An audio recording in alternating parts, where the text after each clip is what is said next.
Hi everyone, I'm Chantay, aka Shanteezy on Twitter and Instagram, or just simply Chantay.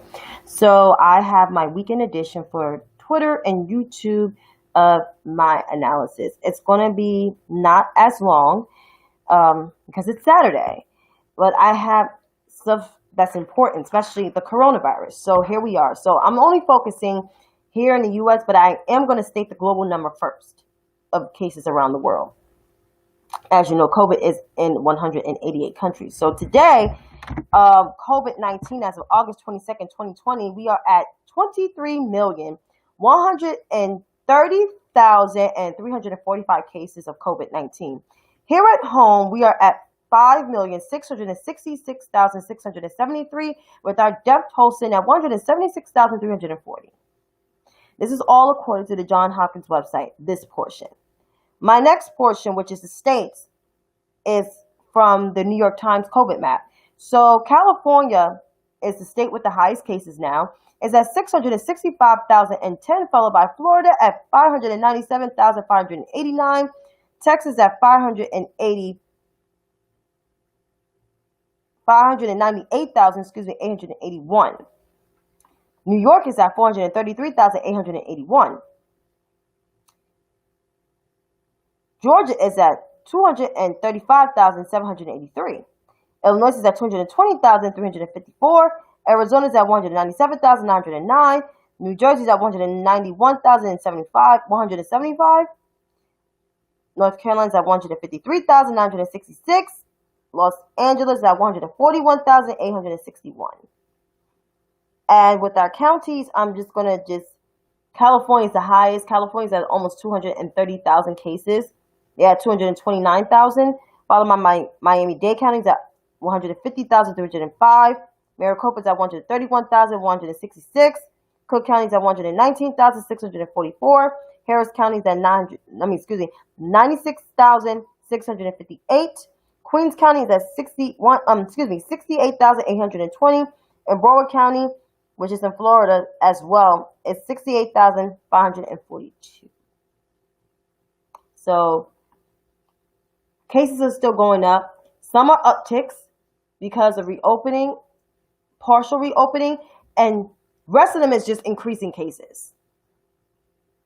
So welcome to America. We're the sickest nation with the highest infection rate. The economy is still not doing as good. 50 million people unemployed, only 30 million receiving unemployment. There's states that apply for this executive order plan, but we don't know what's coming because I think it's a whole entire lie. And this is where we are. This is why it's important to vote. Vote, vote, vote, vote, vote, vote, vote. That's my take on that. But getting into I recapped the DNC, which was a virtual convention, was not your normal usual convention with all the theatrics, but it was good. It was great. It was 4 days, compelling speeches by Democrat well-known names such as Michelle Obama, our forever First Lady. Then, who took that home was Dr. Biden, who could be, who's our former Second Lady, but our future First Lady, Kamala Harris. Joe Biden, of course, gave his unifying speech. And then you have, of course, for our forever president, Barack Obama, presidential candidate in 2016, former secretary, former first lady, former so much names, Hillary Clinton. You just had so many people in diverse plethoras of the Democrat Party, the progressive wing of the party, such as Bernie Sanders and Alexandria Ocasio-Cortez. Also young elected officials, both progressive and moderate. You have them there. So overall, it looked like America versus the RNC. The lineup. But I tell you, the lineup is nowhere near compared to the DNC. Of course, you have Trump and Pence. Nikki Haley is speaking. Kevin McCarthy, the House Minority Leader, is speaking. What a loser. Joni Ernst in the Senate of Iowa. Tim Scott, their lone black man, I guess, is delivering a speech. And also the one that was released from a sentence. Her sentence was commuted under Trump. Only because Kim Kardashian came to his White House and released her, like he did something great. Still, a lot of people was not released under that First Step Act, but we're not going to get into that. Kristen Noem, the one that's another science denier, the governor of South Dakota. Melania Trump, who was the first lady. Tiffany Trump, I guess that's his kid. And all the other Trump kids, Don Jr., Eric Trump, and Ivanka. So the keynote speakers, this is a joke. I laughed. And I'm going to post a picture afterwards. Keynote speakers includes Monday is Donald Trump Jr. Tuesday is Melania Trump. We may need some subtitles. Wednesday is boring as Mike Pence. And Thursday is the demon himself, the New York Queen sewage rat, George Wallace, Bull Connor, the sanitation trash here in New York, Donald Trump.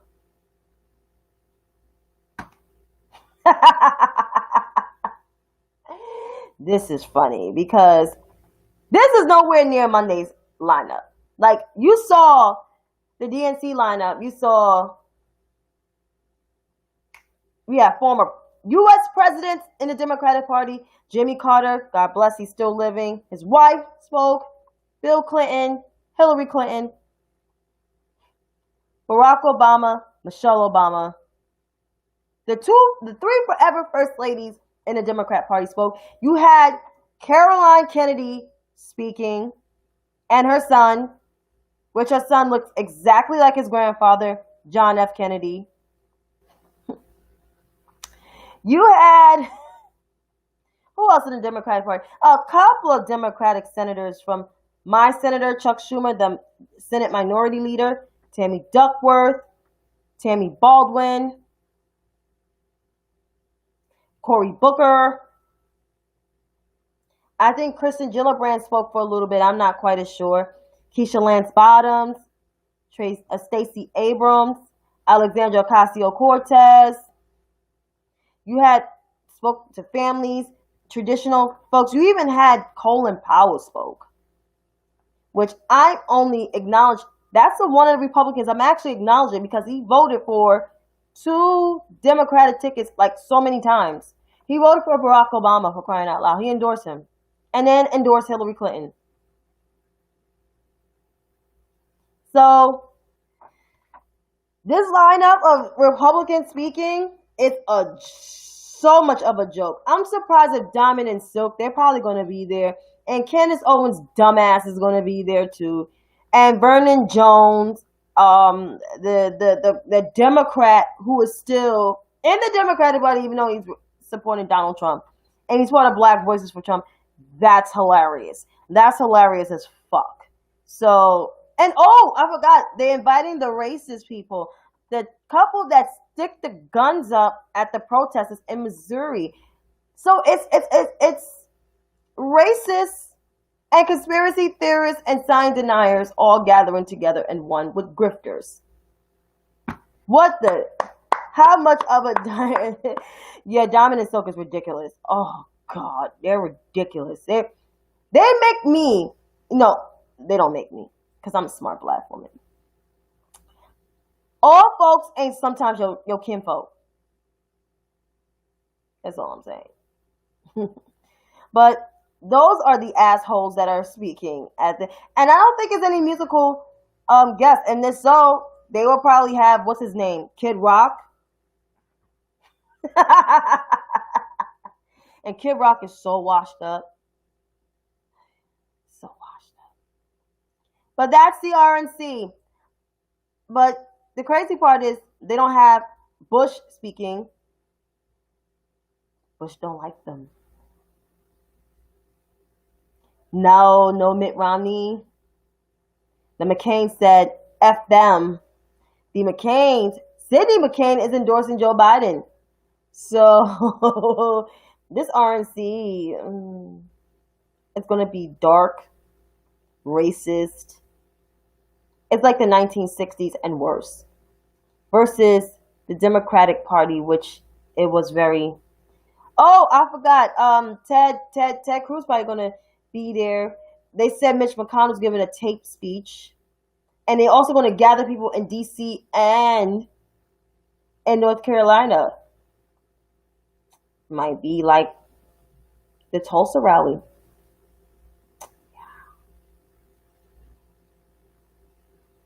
All you're gonna hear is lies. But I'm gonna watch a snippet of it just to see what their diversity is looking like compared to the Democratic Party.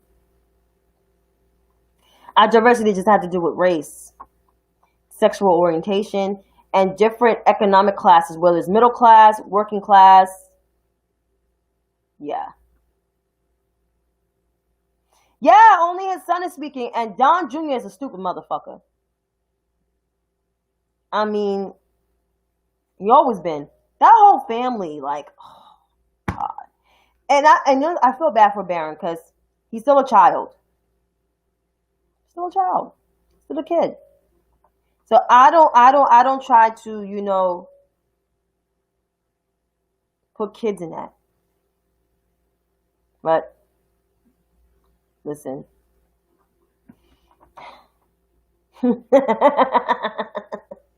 This is hilarious. That's hilarious.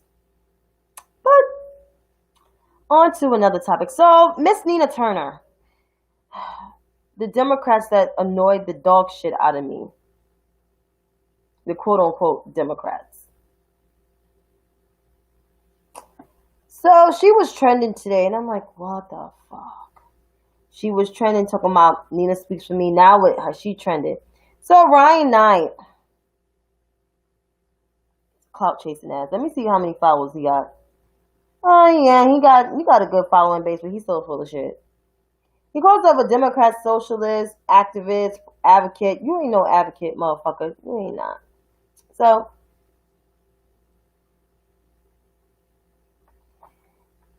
well, you don't have to be a fan, but I am a Kamala Harris person. I always been.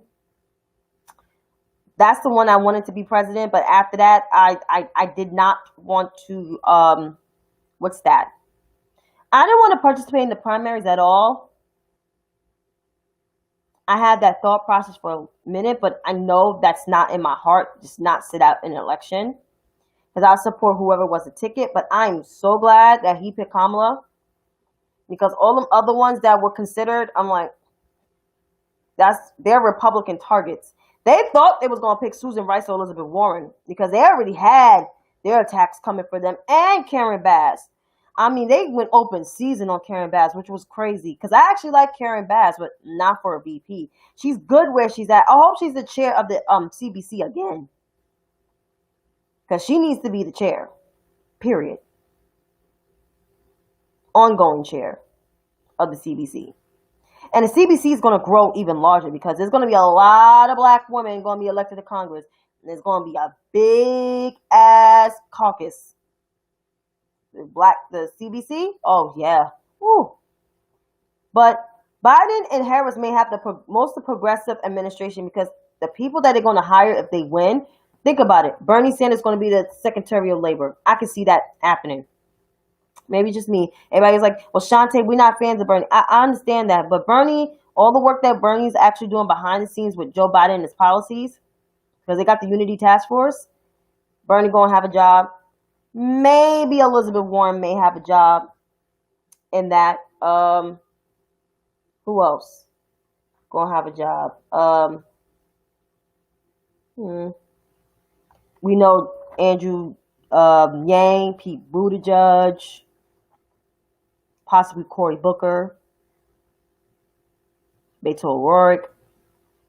They might have jobs there, but who is me? But getting back to Nina Turner. So Ryan Knight, he said, when Nina Turner said that we have 2 dragons to slay, The dragon of neo-fascism and the dragon of nihilism, I felt it in my soul. Felt it in your soul? What the fuck are you talking about? Two dragons? It sounds stupid. See, Nina Turner's getting her clout chasing, her notoriety for just being anti-Democrat. And I understand both parties don't satisfy everybody. I understand that. I'm not expecting everybody to be like gun-ho for a Democrat. I get it. But when our democracy is under siege, our institutions is under assault, we're left alone to deal with this crisis. We don't have our allies sticking by our side. The choice is very clear. The Biden and Harris administration will give us that leeway to progressivism. Biden already embraced making public college, 4-year public institutions free for people that make $125,000 and less. He already embraced that. That's already embraced. The other plan for like expanded Medicaid and other additional trainings for home health aid workers and daycare teachers, he embraced that from Bernie with the Unity Task Force. But he was always progressive on climate change. That he was always progressive on. And guns, and I think violence against women. I think those are his issues, and the economic stuff. Kamala is way more progressive. And like I said to all the Bernie people, the online ones, because I know the real life ones, they get it. Harris is for Medicare for all. Harris is for, this is Kamala, is for climate change and the Green New Deal.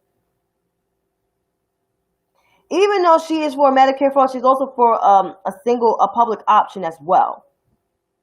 Because you can be for both. And of course, the free college, all the other progressive platforms. And she's a big ally of LGBTQ and criminal justice reform. All that stuff you hear about her record, saying what she did, how she locked black people up, that's not true. You can actually read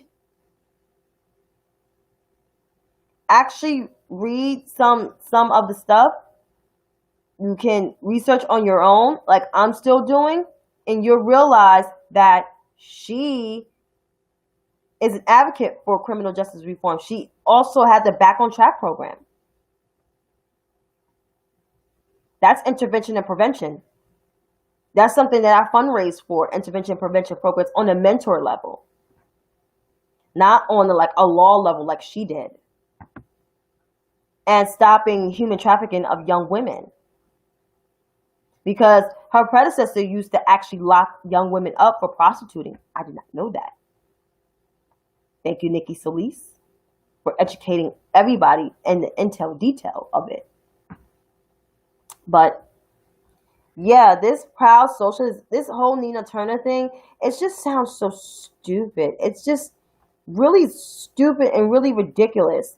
Like, I just don't understand. And then he says, Nina Turner is our fearless leader. Progressives are on a mission. We have two dragons. It's just so dumb. Like, if that's the point, don't speak on the Democratic convention if you have nothing positive to say. And this goes for Nina Turner. It goes for national surrogates of Bernie, who basically is still not on board with what is going on. Like this Ryan Knight guy. This is serious. Our country is hurting. Our country is in trouble. And none of these dum-dums don't seem to get it. So as I conclude my message on this, and I'm going to say this with a lot of conviction, not voting for Biden and Harris, and I'm going to be quite frank and be honest, not saying you have to vote for this ticket, but I'm just giving a stark warning. Not voting for Biden and Harris means no path to $15 national minimum wage, climate change, no climate change policy at all. That includes the Green New Deal and getting back to the ACA. Not ACA, to the Paris Climate Accord. No possible Medicare for all inserted into the ACA. Because we got to save the ACA. The ACA is up in court right now. There's a lot of things that was already dismantled from the ACA. You could look at your taxes. Also, no free college, 4-year public institution for families making $125,000 and less.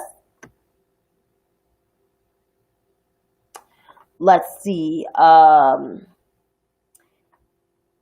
What is it?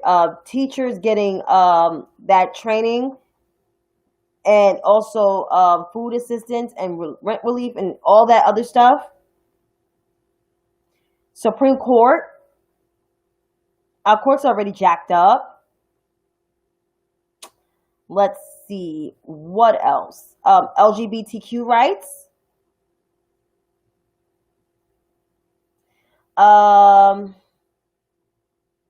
Women's rights, women's health rights, abortion,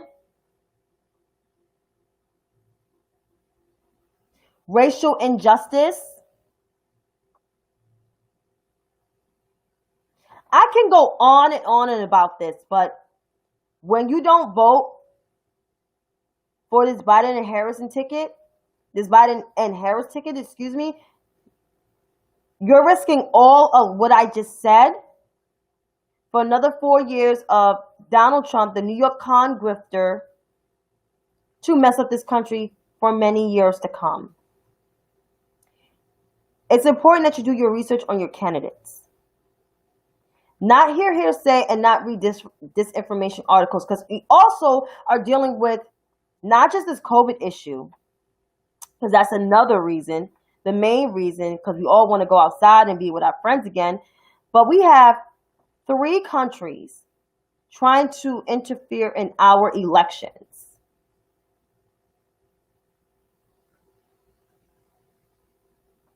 We have, that's pretty much the name,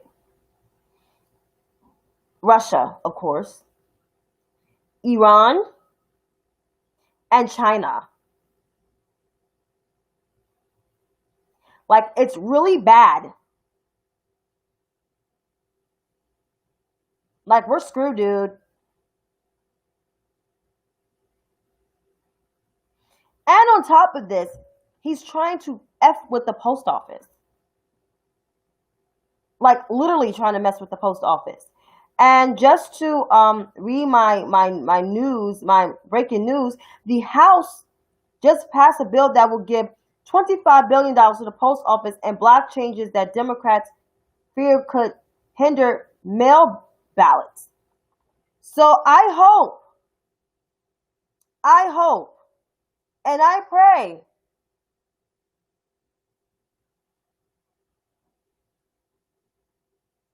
pray that the post office do get saved, because there's a lot of people that have medicine that comes in the mail. My sister gets her medicine. She lucky she gets a delivery, but you know, even if it's not postal, or my father picks it up, but still, it's just like people get medicine in the mail. Pharmacies get medicine in the mail. People got to get their medication. Social Security checks. Those who don't get it electronically. Like, things are real in the field. This is very bad. Bad. Bad.